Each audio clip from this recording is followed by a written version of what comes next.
दीवाना देखे मन मचले।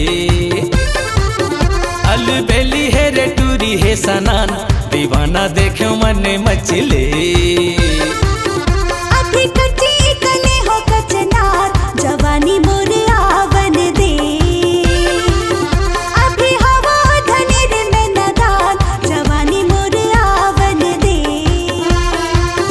धनी चांद देखे मन मचले, वो लवरिया देखे मन मचले।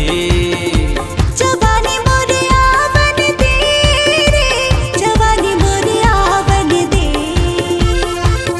दिखे हो टिटूरी के रसदार, दीवाना देखे मन मचले। अभी कच्ची कले हो कचनार, जवानी मोर आवन दे।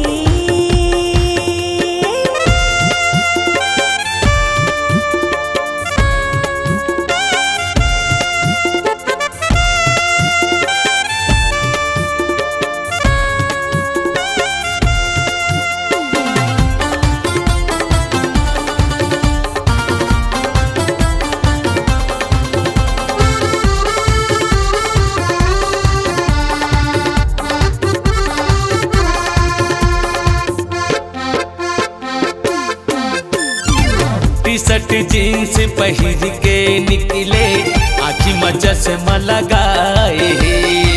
मुस्की ढारत गली मरेंगे, सब दीवाना बनाए। डोड़ हो फूल कस मोर जवानी, होवन दे छतनार रे।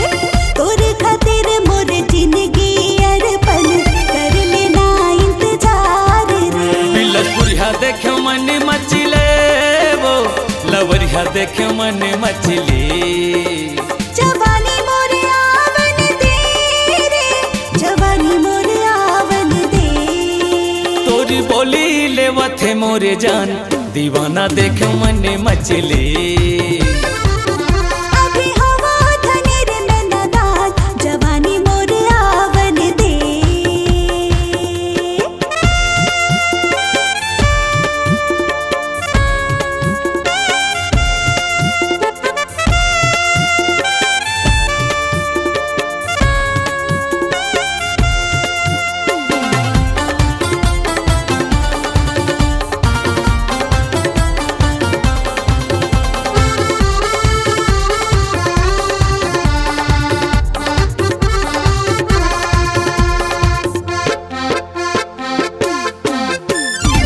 गोरी गुलाबी गाल दिखत है, रस भरे तुर जवानी। आस लगा के बैठे हम वो, बना लेते हूँ तो लरानी। मैं हवा तोर प्रेम दीवानी, कही हवच मोर जान रे। नाव के तोरे मेहंदी रचाऊं, करके 16 सिंगार रे। धनी चांद देखे मन मचले, वो लवरिया देखे मन मचले। जवानी मोर आवन दे रे, जवानी मोर आवन दे। गदिराए है रे टूरी है जवान, दीवाना देखे मन मचले।